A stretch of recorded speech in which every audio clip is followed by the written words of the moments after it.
Hey guys, welcome to my channel. तो आज एक बड़ा वीडियो होने वाला है। ये एक रिवीजन ऑफ कीमोथेरेपी के ऊपर पूरा एक बड़ा वीडियो होने वाला है।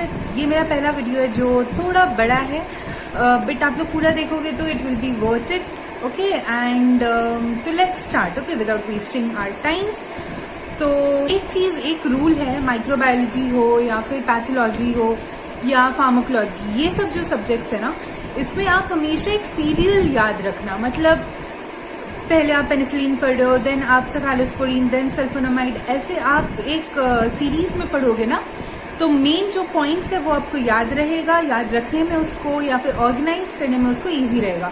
The main purpose of classification is basically that. Okay, तो पहले बीटा लैक्टम में पहला जो रहता है वो पेनिसिलिन रहता है। ठीक है, पेनिसिलिन कहाँ से आता है? Is very important. Penicillium notatum, ये अलेक्जेंडर फ्लेमिंग जी को मिला था आउट ऑफ सेरेंडिपिटी। मतलब वो पेनिसिलिन का खोज नहीं कर रहे थे, उनको मिल गया। Okay, out of serendipity. But आजकल ये पेनिसिलियम क्राइसोजेनम से बनता है कमर्शियली। अगर आपको पूछा जाता है कमर्शियली पेनिसिलिन किससे बनता है, वो बनता है पेनिसिलियम क्राइसोजेनम से। ये एक बैक्टीरियोसाइडल ड्रग है। आपको बैक्टीरियोसाइडल और बैक्टीरियोस्टैटिक का मतलब पता ही होगा। बैक्टीरियोसाइडल मतलब जो ड्रग बैक्टीरिया को किल करता है, और बैक्टीरियोस्टैटिक मतलब जो उसकी ग्रोथ को रोकता है। ओके, अब इसका chemistry is very important, the structure is really important. तो स्ट्रक्चर ये रहा। इसमें आप देखिएगा एक बीटा लैक्टम रिंग है और एक थायोजोलिडोन है। अब दो एंजाइम्स यहाँ पे बहुत इंपॉर्टेंट है, एक है एमिडेज एंजाइम और एक है बीटा लैक्टमेज एंजाइम। ठीक है, ओके, तो बीटा लैक्टमेज एंजाइम जो है वो कुछ बैक्टीरियाज में रहता है जो इसके स्ट्रक्चर को डिस्ट्रॉय कर देता है, बीटा लैक्टम रिंग को कट करके, जिसके कारण पेनिसिलिन फंक्शन नहीं कर पाता है। ओके, बेसिकली पेनिसिलिनेज के अंडर ही बीटा लैक्टमेज आता है। एक नैरो स्पेक्ट्रम पेनिसिलिनेज एंजाइम है बीटा लैक्टमेज।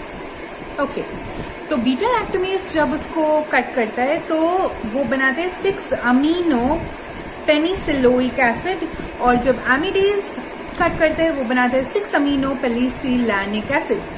ये बहुत इजी है तरीका याद करने का। एमिडेज ए से शुरू होता है तो पेनिसिलैनिक एसिड होगा, मतलब ANIC लैनिक एसिड, और दूसरा जो बचा वो बीटा लैक्टमेज है जो पेनिसिलोइक एसिड बनाएगा।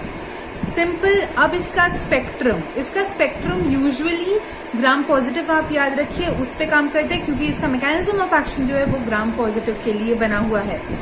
एम्पिसिलिन या फिर कुछ एक्सटेंडेड स्पेक्ट्रम वाले कुछ पेनिसिलिन है जो ग्राम नेगेटिव पे भी काम करता है। ओके, इसका मैकेनिज्म ऑफ एक्शन अब आपको बताते हैं। मैकेनिज्म ऑफ एक्शन इसका बहुत सिंपल है, जो बहुत कॉम्प्लेक्स वे में लिखा रहता है आपको समझ नहीं आता होगा। इसलिए पेनिसिलिन बेसिकली क्या करता है, वो एक्ट करता है एक एंजाइम पे जिसका नाम है ट्रांसपेप्टिडेज, एंजाइम।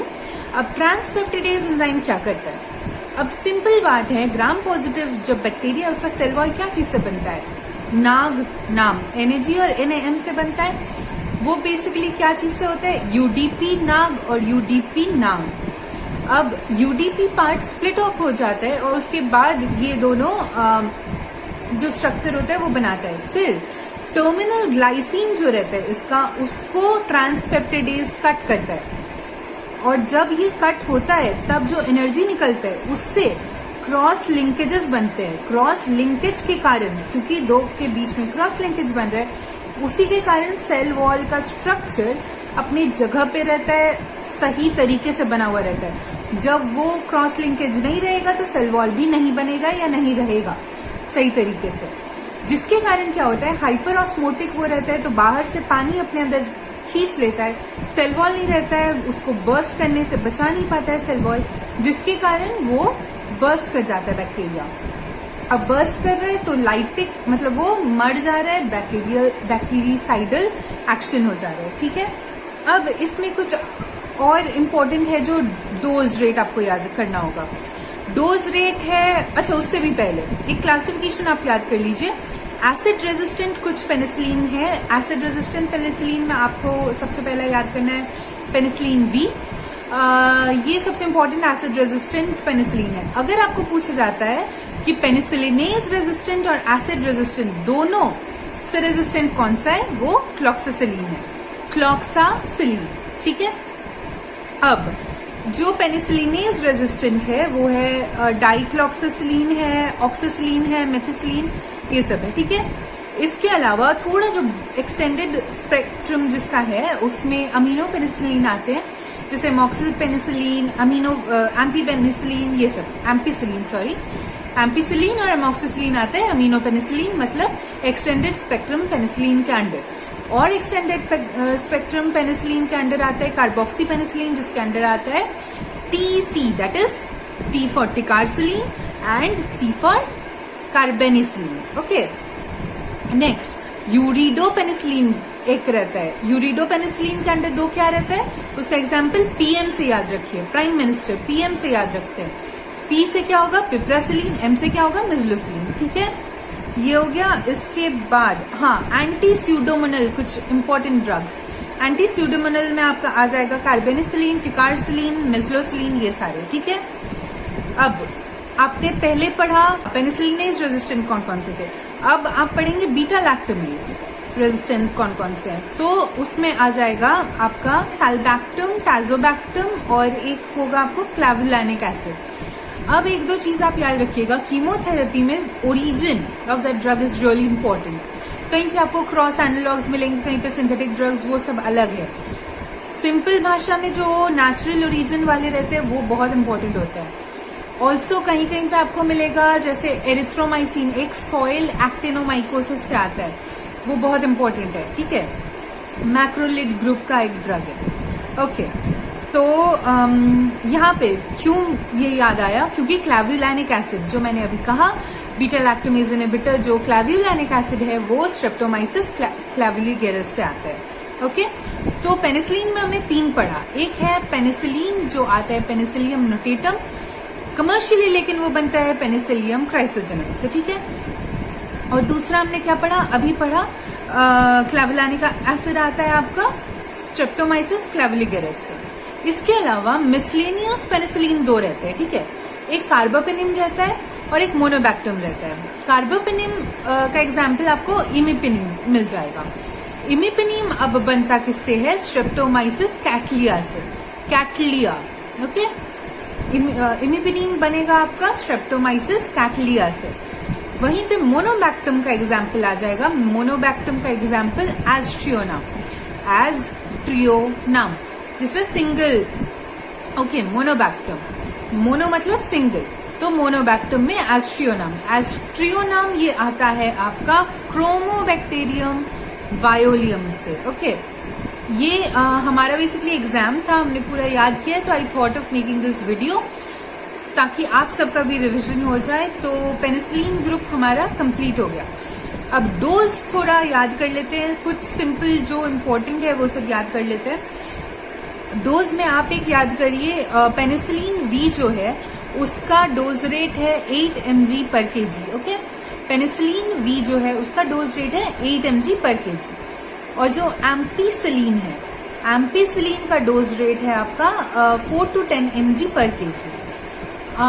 इसका जो लीथल डोज जो रहता है ना वो 5 ग्राम रहता है, जो कि बहुत हाई है। तो मतलब इसका मार्जिन ऑफ सेफ्टी बहुत ज़्यादा है, तो कोई प्रॉब्लम यूजुअली नहीं होता है।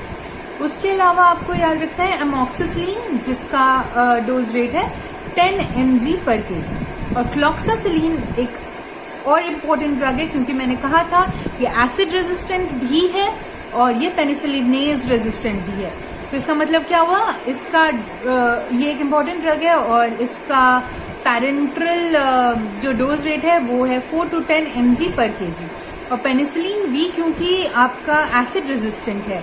एसिड रेजिस्टेंट मतलब क्या, आप लोग को समझ आ रहा है? मतलब एसिड रेजिस्टेंट मतलब आपका पेट में जाके, क्योंकि पेट में एसिड रहता है, ठीक है, तो वो एसिड का एक्शन उस पर नहीं हो रहा है, मतलब आप ओरली भी उसको ले सकते हैं। तो पेनिसिलिन V एक ऐसा दवाई है जिसको आप ओरली भी ले सकते हैं। ओके, और इसमें और कुछ ज़्यादा इम्पोर्टेंट नहीं है। पेनिसिलिन में यूजी लेवल में इतना ही इम्पोर्टेंट है। पेनिसिलिन में अगेन मिस कर गई, वो था कि उसका साइड इफेक्ट है हर्बीवोरस में। यंग हर्बीवोर्स में आप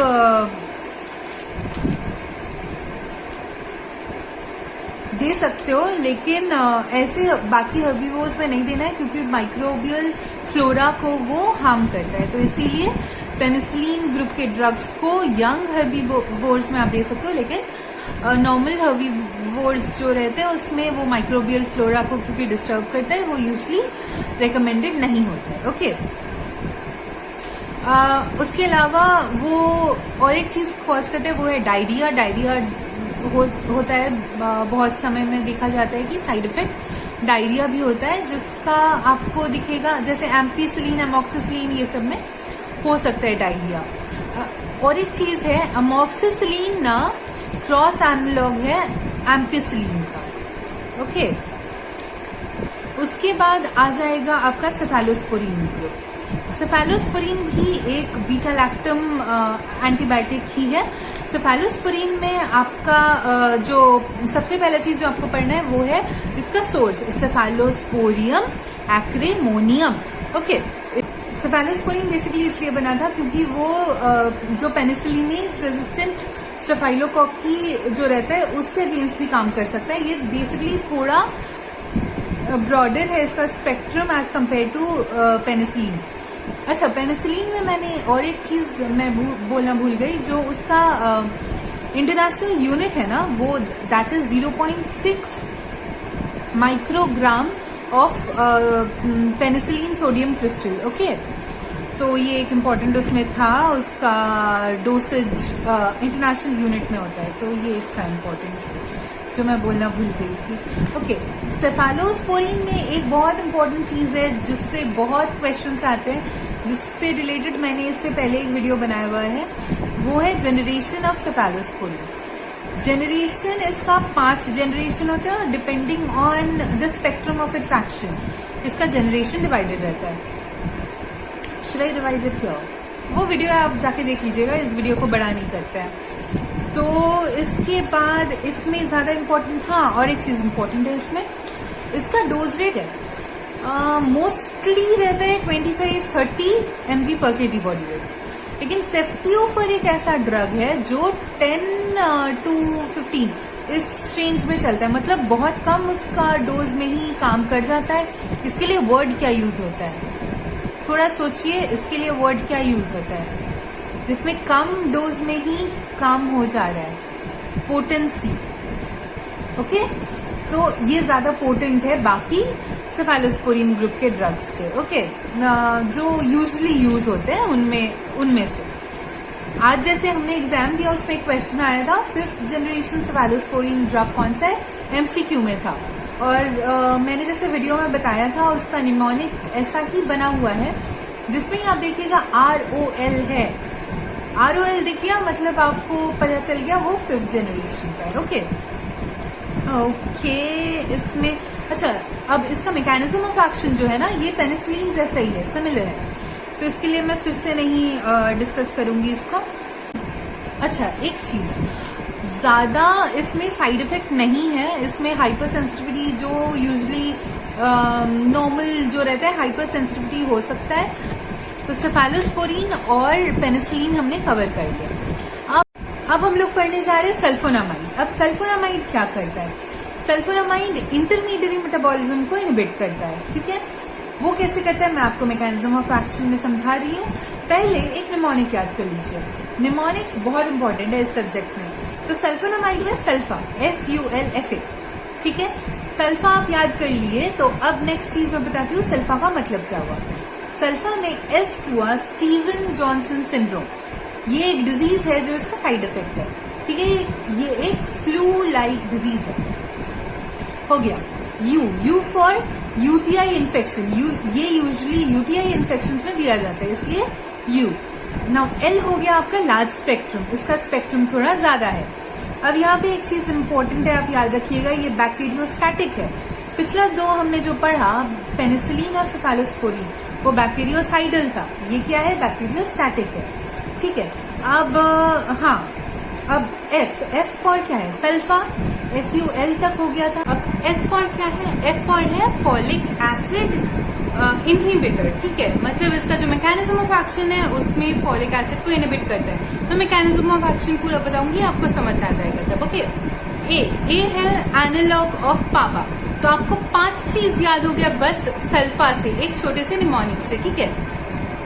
अब सल्फोनामाइड किसने बनाया था? ये है ग्रेगार्ड डोमैग के।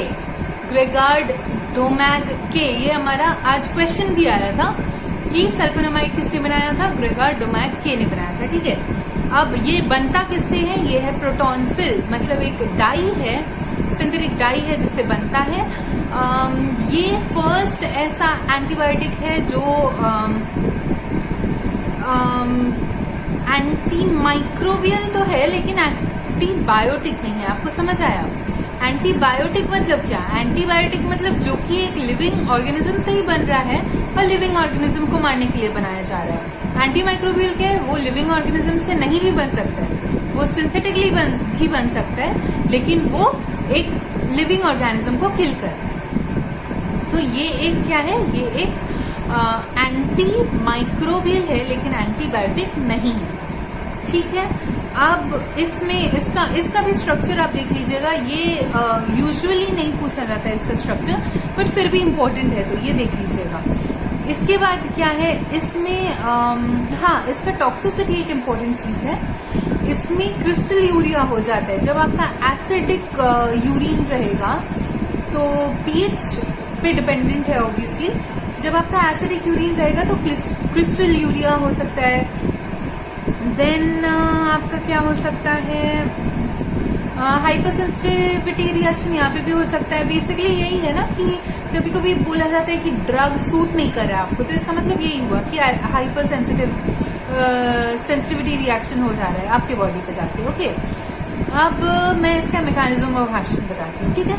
इसमें एक रिएक्शन है सिंपल सा जिसको आपको याद करना है। मैकेनिज्म ऑफ एक्शन याद हो जाएगा।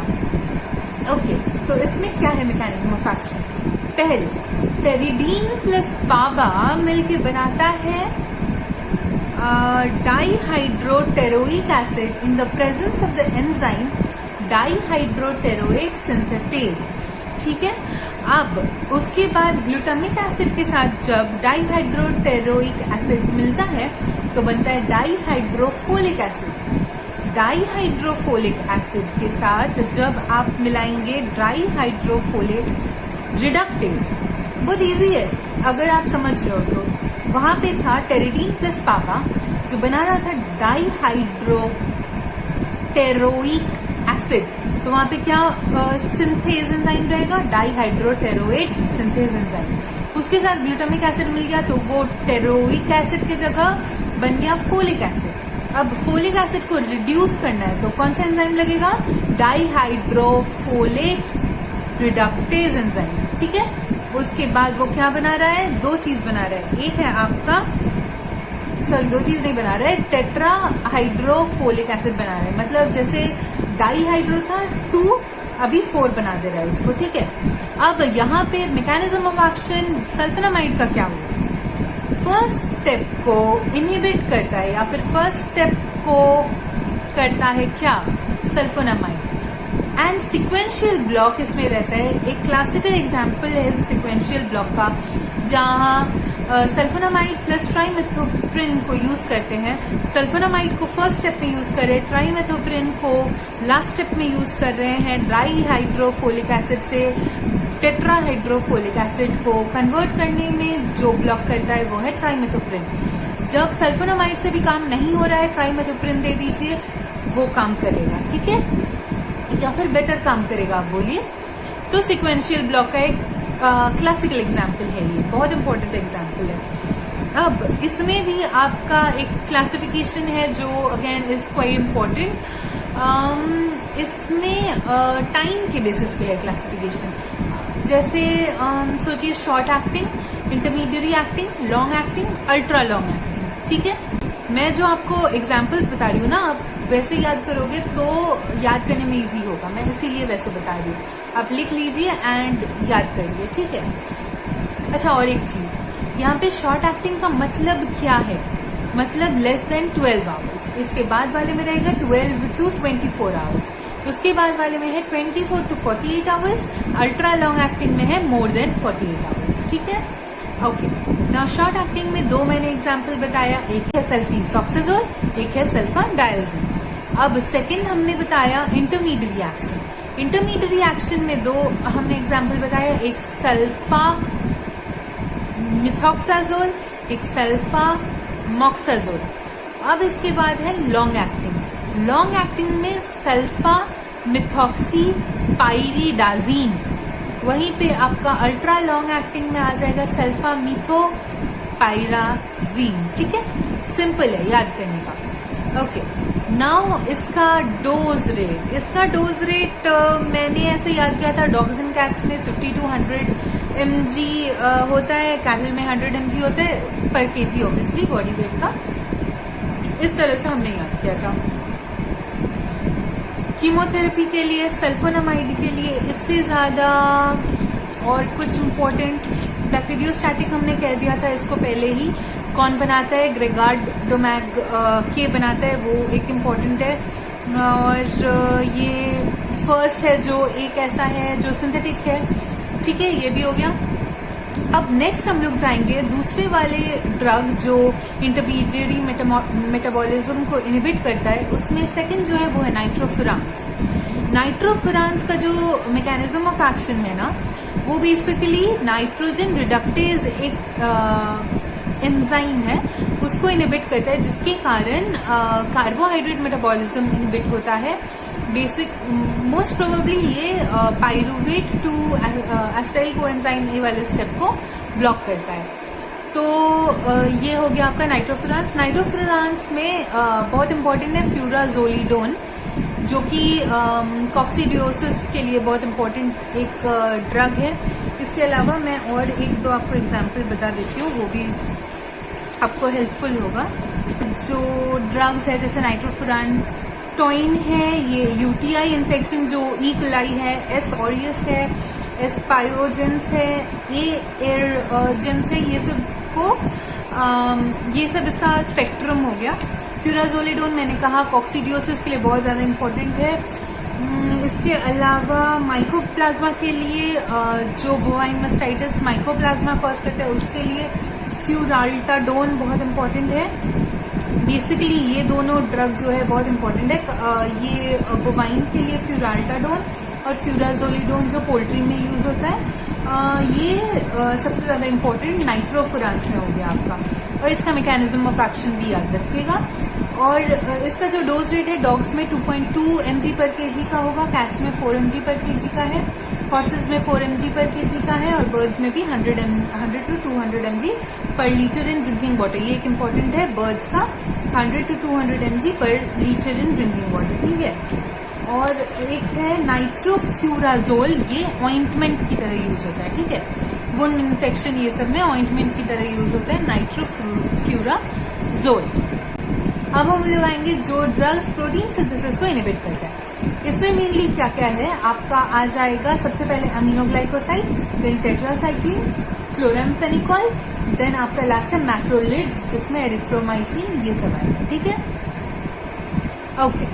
नाउ अमीनोग्लाइकोसाइड और ये सब का मैकेनिज्म ऑफ एक्शन में बच्चे बहुत कंफ्यूज करते हैं, तो पहले उसको डिस्कस कर लेते हैं, उसके बाद बाकी आगे जाएंगे। ठीक है, ये भी हम लोग कंपैरिजन की तरह ही याद करेंगे। नाउ अमीनोग्लाइकोसाइड जो ग्रुप वो कहाँ एक्ट करता है, ये बहुत इंपॉर्टेंट है। ये जो 4 ड्रग्स हमने कहा या ये जो 4 ग्रुप्स हमने कहा, इन सब के लिए ये कहाँ एक्ट करते हैं वो बहुत ज़्यादा इंपॉर्टेंट है। पहले वाला जो है वो इंटरफेस पे, मतलब 30S और 50S राइबोसोम के इंटरफेस पे काम करता है, जो मिसरीडिंग कॉज कर देता है। ठीक है, तो अमीनोग्लाइकोसाइड का ये हुआ।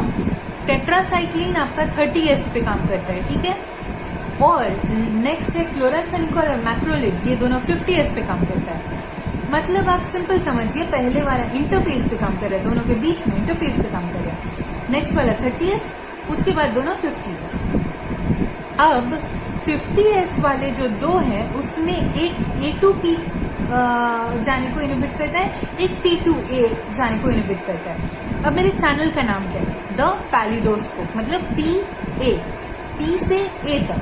तो पहले वाला जो है वो P से A तक को इनहिबिट करता है। नेक्स्ट वाला क्या है? वो A से P तक को इनहिबिट करता है, ठीक है। मतलब P से A को इनहिबिट कर रहा है क्लोरामफेनिकॉल, एरिथ्रोमाइसिन इनहिबिट कर रहा है A से P तक को। हो गया सिंपल चीज। अब इसमें क्या इंपॉर्टेंट, हाँ अब हम लोग एक एक करके जाएंगे। Sulfonamide, then tetracycline. अब ये सब में साइड इफेक्ट्स भी बहुत इंपॉर्टेंट है। जैसे सल्फोनामाइड में ओटोटॉक्सिसिटी, नेफ्रोटॉक्सिसिटी, ये सब बहुत देखने को मिलता है। इसके बाद जो है टेट्रासाइक्लिन, उसका एक सबसे बड़ा इंपॉर्टेंट एग्जाम्पल जो है वो है फैंकनी सिंड्रोम, FANCONI। फैंकनी सिंड्रोम बहुत इंपॉर्टेंट है, जो टेट्रासाइक्लिन का साइड इफेक्ट है। क्लोरामफेनिकॉल का साइड इफेक्ट है ग्रे बेबी सिंड्रोम, मतलब एशन बेबी सिंड्रोम, मतलब जिसमें उसको क्या बोलते हैं यार, ब्लड एक्यूमुलेट हो जाने को क्या कहते हैं यार, व्हाटएवर, लीव इट, ब्लड डिस्क्रिएसिस हो जाता है इसमें, ठीक है। इसमें congestion, okay, sorry I got excited, but congestion हो जाता है बेबी का जब इसको ऐसे लेते हैं, तो फिर क्योंकि ये क्रॉस करता है प्लेसेंटा को, प्लेसेंटल बैरियर क्रॉस करता है, जिसका मतलब है ये बेबीज में जाके एक्ट करता है। प्रेग्नेंट लेडीज को ये नहीं देना चाहिए, ये एक इम्पॉर्टेंट चीज है, ठीक है। अब हाँ एक चीज इम्पॉर्टेंट है, पेनिसिलिन ना मेनिंजाइटिस में नहीं देते हैं, ठीक है, लेकिन ये क्लोरामफेनिकॉल है जो मेनिंजाइटिस में देते हैं। और एक चीज क्लोरामफेनिकॉल का क्या इम्पोर्टेंट है, वो है वो साइटोक्रोम P450 जो है ना, उसको इनहिबिट कर देता है। तो जिसके कारण जो ड्रग्स साइटोक्रोम P450 से मेटाबोलाइज होते हैं, वो ड्रग्स का मेटाबोलाइजेशन कम हो जाता है। तो वो आपको देखना होगा, इंटरैक्शंस इज वेरी इंपॉर्टेंट। जैसे डाइजापाम है, डाइजापाम क्या होता है, वो साइटोक्रोम P450 से मेटाबोलाइज हो रहा है, लेकिन ये इनहिबिट कर दे रहा है। तो डाइजापाम एक्यूमुलेट कर जाएगा आपके बॉडी में। अगर आप नॉर्मल डोज देते रहे तो आपको कम डोज देना होगा, अगर आप क्लोरामफेनिकॉल भी चला रहे हो साथ में। तो क्लोरामफेनिकॉल, टेट्रासाइक्लिन, ये दोनों बैक्टीरियोस्टैटिक है। अमीनोग्लाइकोसाइड जो था वो बैक्टीरियोसाइडल है। इसके बाद हाँ, क्लोरामफेनिकॉल स्ट्रेप्टोमाइसिस वेनेजुएली से आता है। एंड टेट्रासाइक्लिन जो है वो क्लोटेट्रासाइक्लिन है, ऑक्सीटेट्रासाइक्लिन है। क्लोटेट्रासाइक्लिन सबसे पहला टेट्रासाइक्लिन है, जो कि स्ट्रेप्टोमाइसिस ऑरियोफेशियंस से बनता है। एंड जो ऑक्सीटेट्रासाइक्लिन है वो स्ट्रेप्टोमाइसिस रिमोसिस से बनता है। एंड अमीनोग्लाइकोसाइड का तो एक बहुत बड़ा रेंज है सबका, जैसे स्ट्रेप्टोमाइसिन है, नियोमाइसिन है, कैनामाइसिन है, जेंटामाइसिन है, टोब्रामाइसिन है, एमिकैसिन है, ये सब है, बहुत है। स्ट्रेप्टोमाइसिन किससे बनता है? स्ट्रेप्टोमाइसिस ग्रिसियस से बनता है। नियोमाइसिन किससे बनता है? स्ट्रेप्टोमाइसिस फ्रेडी से बनता है। कैनामाइसिन बनता है स्ट्रेप्टोमाइसिस कैनामाइसिटिकस से। जेंटामाइसिन थोड़ा अलग है, ये माइक्रोमोनोस्पोरा परप्यूरिया से बनता है। टोब्रामाइसिन जो है स्ट्रेप्टोमाइसिस टेनेब्रेरियस से बनता है। एमिकैसिन जो है semi synthetic product of kanamycin से बनता है। ये सब हो गया। अच्छा, स्ट्रेप्टोमाइसिन एक इम्पॉर्टेंट ड्रग है अमीनोग्लाइकोसाइड ग्रुप का, क्योंकि वो टीबी के फर्स्ट लाइन ऑफ डिफेंस में एक है, मतलब एंटी ट्यूबरकुलर ड्रग का एक एग्जाम्पल भी है। Okay, biphasic mode of killing अगर आपको पूछा जाता है वो स्ट्रेप्टोमाइसिन है, ठीक है। Killing is biphasic, initial rapid killing followed by late slow killing, ठीक है। ये सब हो गया कंप्लीट। साइड इफेक्ट भी बता दिया, मैकेनिज्म ऑफ एक्शन भी बता दिया, टेट्रासाइक्लिन का भी side effect mechanism of action बता दिया, उसका ओरिजिन भी बता दिया। ओके, इसका एक क्लासिफिकेशन है, टेट्रासाइक्लिन का एक क्लासिफिकेशन है, जो कि जैसे टाइम के बेसिस पे पहले था, वैसे ही यहाँ पे भी टाइम के बेसिस पे है। ग्रुप 1 जो है उसका T हाफ होगा less than 8 hour, then second group का है 8 to 16 आवर T हाफ, मतलब हाफ लाइफ जो है वो है आपका 8 to 16 आवर्स। एंड नेक्स्ट जो है वो मोर देन 16 आवर्स है, ठीक है। तो ग्रुप 1 का एग्जाम्पल है oxy tetracycline, tetracycline, and then जो सेकेंड ग्रुप है उसका एग्जाम्पल में आप मीथासाइक्लिन, डेमिक्लोसाइक्लिन बोल सकते हैं, and then minocycline and doxycycline third group में है। डॉक्सीसाइक्लिन, मीनोसाइक्लिन थर्ड ग्रुप में है। इसमें बहुत इंपॉर्टेंट एक चीज़ है, जैसे इसका कंपैरिजन कैसे होता है। प्रोटीन बाइंडिंग सबसे ज़्यादा थर्ड ग्रुप में होता है, फीसीज से निकलता है थर्ड ग्रुप वाले दोनों ड्रग। सबसे कम टॉक्सिसिटी थर्ड ग्रुप का होता है, लेकिन फोटोसेंसिटिविटी सबसे ज़्यादा थर्ड ग्रुप का होता है। ओके, ये सब कुछ इम्पोर्टेंट है। इसके अलावा इसमें और कुछ नहीं है। मैक्रोलिड में एरिथ्रोमाइसिन है जो आयरन ट्रैपिंग जिसका हो जाता है। ये एक इम्पॉर्टेंट चीज़ है। ये मैंने कहा था सॉइल एक्टिनोमाइकोसिस से आता है, मतलब स्ट्रेप्टोमाइसिस एरिथ्रियस जो एक सॉइल एक्टिनोमाइकोसिस है उससे आता है एरिथ्रोमाइसिन। उसके अलावा हाँ, ये एक ड्रग ऑफ चॉइस है कंपाइलोबैक्टीरियम जेजुनी का, ये है। एंड इसका मैकेनिज्म ऑफ एक्शन मैंने कह दिया था। अब एक निमोनिक मुझे बहुत पसंद है, तो निमोनिक। नेक्स्ट निमोनिक में इसमें 4 ग्रुप में हम डिवाइड कर रहे हैं। एक है ओल्डर एरिथ्रोमाइसिन, एक है न्यूअर एरिथ्रोमाइसिन, एक है एजोलाइड ग्रुप, एक है कीटोलाइड ग्रुप। अब बंगालीज को ये निमोनिक ज़्यादा समझ में आएगा। आई एम रियली सॉरी, मैं बंगाली हूँ तो मैं उस तरह से लर्न की थी, तो मैं ये शेयर कर दे रही हूँ बिकॉज अगर आप लोग में से कोई बंगाली हो तो ये आपको हेल्प कर देगा। तो ओली टाइला, लाइक ओली किसी का नाम है, सोचिए उसका सरनेम है टाइला, तो ओली टाइला एर, बंगाली लोग समझ जाएंगे। ओली टाइला एर रोज क्लास थे आशे टीचर, मतलब ओली टाइला की टीचर रोज क्लास से आती है, ठीक है। ओली टाइला एर रोज क्लास थे आशे टीचर, तो ओली मतलब ओलिएंडोमाइसिन, टाइला मतलब टाइलोसिन, ये दोनों है ओल्डर ग्रुप में।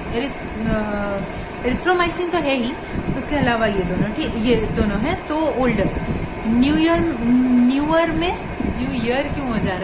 न्यूअर में ओली टाइला एर रोज क्लास तो रॉक्सिथ्रोमाइसिन एंड क्लैरिथ्रोमाइसिन, रोज क्लास तो रॉक्सिथ्रोमाइसिन एंड क्लैरिथ्रोमाइसिन। देन आपका है एजोलाइड ग्रुप, तो रोज क्लास थेके आशे means T, that is tulathromycin and azithromycin, tulathromycin and azithromycin. Last है azalide group, sorry ketolide group. Teacher मतलब अगेन टी फॉर टेलिथ्रोमाइसिन, ये थोड़ा कंफ्यूजन होता है, टुलाथ्रोमाइसिन, हाँ टुलाथ्रोमाइसिन। एजोलाइड में है टुलाथ्रोमाइसिन एंड टेलिथ्रोमाइसिन, लास्ट वाले में टेलिथ्रोमाइसिन है आपका कीटोलाइड में, ठीक है। ओके, ये हो गया। इसके अलावा ओके, लास्ट थिंग क्विनोलोन्स 2 तरह के होते हैं, 2 तरह के नहीं होते एक्चुअली। ओके, मैं ठीक से बताती हूँ। क्विनोलोन्स जो है ये बैक्टीरियासाइडल है और first entirely man made drug है क्विनोलोन्स। ओके, और नालिडिक्सिक एसिड फर्स्ट क्विनोलोन है जो बनाया गया था, ये 4था ग्रुप में आता है, ठीक है, मतलब इनहिबिट सेल मेम्ब्रेन फंक्शन। ये क्या करता है ना, आपका डीएनए गाइडेज का काम को हैम्पर करता है या इनहिबिट करता है, जिसके कारण सुपर कॉइलिंग हो जाता है डीएनए का। और डीएनए का सुपर कॉइलिंग होता है तो क्या होता है, एक्सोन्यूक्लियस उसको काट देता है क्योंकि बहुत ज़्यादा सुपर कॉइलिंग हो जा रहा है। अब डीएनए कट जा रहा है तो वो बैक्टीरिया मर जा रहा है, मतलब बैक्टीरियासाइडल, ठीक है। अब इसका बेसिक स्ट्रक्चर है 4-पाइरीडीन 3 कार्बोक्सिलिक एसिड। ये नैरो स्पेक्ट्रम है, ओनली एंटेरोबैक्टेरिसी में काम होता है, ठीक है। एक इम्पॉर्टेंट चीज़ इसमें जो एग्जाम्पल है क्विनोलोन का, एक एंड्रोफ्लॉक्सासिन एक एग्जाम्पल है, वो प्राइमरी मेटाबोलाइट है सिप्रोफ्लॉक्सासिन का। और पेफ्लॉक्सासिन और नॉरफ्लॉक्सासिन दो एग्जाम्पल्स है। पेफ्लॉक्सासिन का जो प्राइमरी मेटाबोलाइट है वो नॉरफ्लॉक्सासिन है, ठीक है। और इसका एक ग्राफ रहता है जिसमें पेफ्लॉक्सासिन पहले दिख रहा है, फिर उसका मेटाबोलाइट बन गया नॉरफ्लॉक्सासिन, तो बड़ा वाला जो है वो पेफ्लॉक्सासिन, उसके बाद बॉडी में दिखता है नॉरफ्लॉक्सासिन। इस टाइप का ग्राफ बनता है, ठीक है, पहले बड़ा देन छोटा, इस टाइप से। हाँ, अब इसमें 3 जनरेशन है। फर्स्ट जनरेशन में नालिडिक्सिक एसिड, सेकेंड जनरेशन में नॉरफ्लॉक्सासिन, सिप्रोफ्लॉक्सासिन, ओफ्लॉक्सासिन, एंड्रोफ्लॉक्सासिन, ये सब आ जाएगा। थर्ड जनरेशन में पेफ्लॉक्सासिन, साराफ्लॉक्सासिन, ये सब आ जाएगा।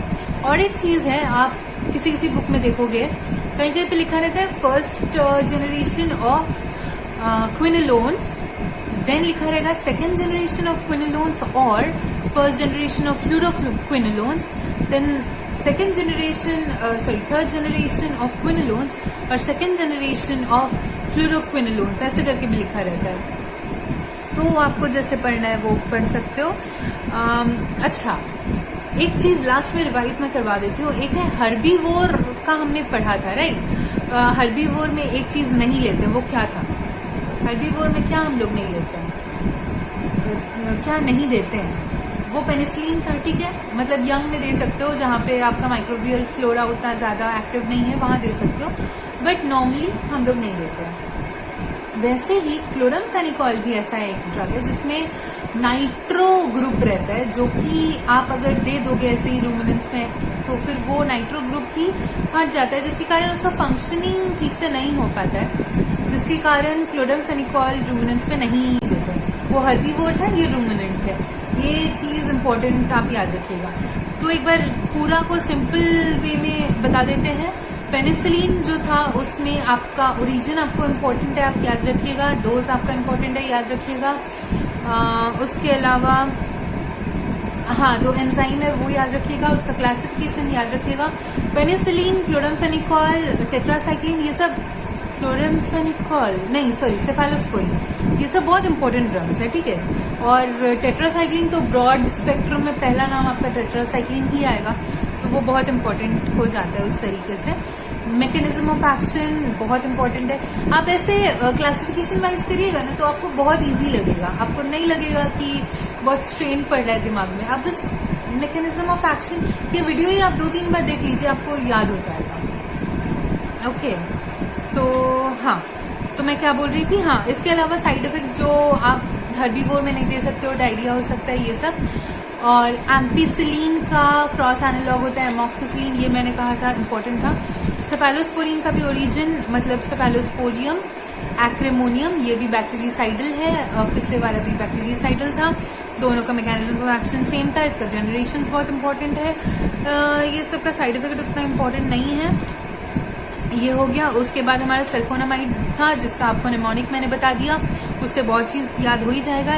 इसमें और एक चीज़ आपको याद रखना है, क्रिस्टल यूरिया, इसका साइड इफेक्ट है, वो बहुत इंपॉर्टेंट है। क्रिस्टल यूरिया इसका साइड इफेक्ट है, वो याद रखिएगा। इसका क्लासिफिकेशन इंपॉर्टेंट है, जो मैंने बताया था वो याद रखिएगा। उसके अलावा इसमें हाँ, रिगार्ड डोमैके ने इसको बनाया, ये भी इंपॉर्टेंट है, याद रखिएगा। अमीनोग्लाइकोसाइड में इसका साइड इफेक्ट क्या था, ओटोटॉक्सिसिटी, नेफ्रोटॉक्सिसिटी, वो याद रखिएगा। इसके अलावा ये भी बैक्टीरियासाइडल है, याद रखिएगा। लेकिन पिछले वाला क्या था, वो बैक्टीरियोस्टैटिक था, बैक्टीरियोस्टैटिक था, ठीक है। मतलब सल्फोनामाइड बैक्टीरियोस्टैटिक था, अमीनोग्लाइकोसाइड बैक्टीरियासाइडल है। अमीनोग्लाइकोसाइड, टेट्रासाइक्लिन, क्लोरामफेनिकॉल और लास्ट वाला मैक्रोलिड ग्रुप का ये कंपैरिजन में आपको मैकेनिज्म ऑफ एक्शन याद हो जाएगा, मैंने पहले बता दिया, वो कर लीजिएगा। बाइफेजिक मोड ऑफ किलिंग इसमें होता है अमीनोग्लाइकोसाइड में, ठीक है।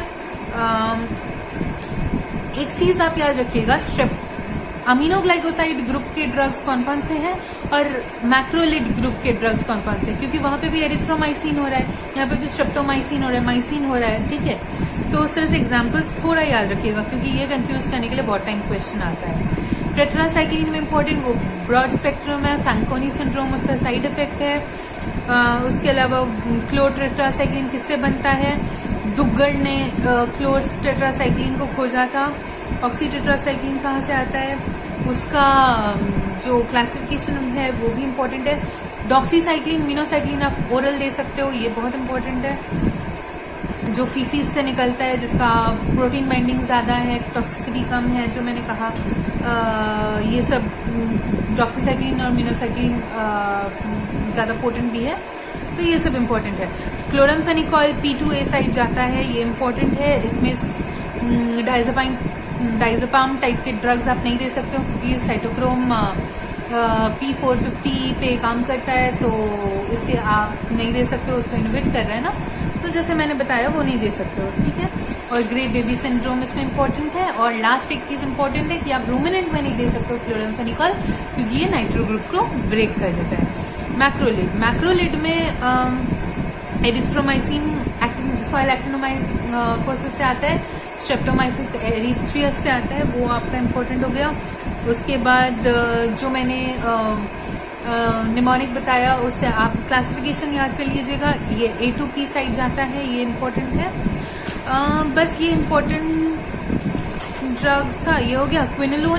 क्विनोलोन लेकिन बैक्टीरियासाइडल है, ये जो अभी मैंने बताया मैक्रोलिड्स, ये बैक्टीरियोस्टैटिक है, बट हायर डोज में बैक्टीरियोसाइडल होता है। सिमिलरली नाइट्रोफुरान भी बैक्टीरियोस्टैटिक है, बट हायर डोज में बैक्टीरियोसाइडल होता है। फ्यूराजोलिडोन कॉक्सीडियोसिस में यूज होता है, जो पोल्ट्री के लिए था, और फ्यूराल्डाडोन जो है वो बोवाइन में यूज हो जाता है।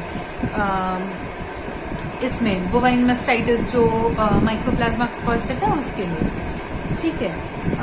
और हाँ, इसके जनरेशन, क्विनोलोन्स के जनरेशन इम्पोर्टेंट है।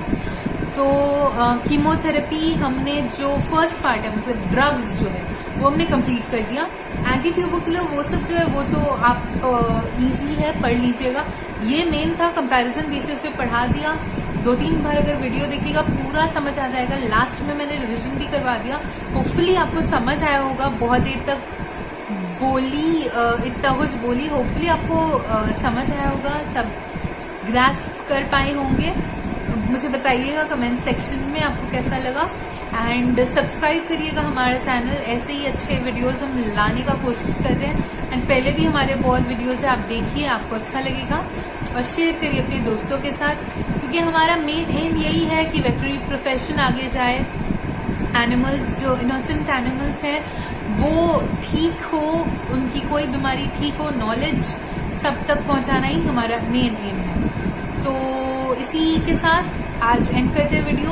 Bye bye, all the best for your life and exams चल रहे हैं शायद अभी ज़्यादातर लोगों के, तो ऑल द बेस्ट। सो या bye bye. Congestion okay, I got excited, but congestion हो जाता है बीच में जब इस वजह से लेते हैं।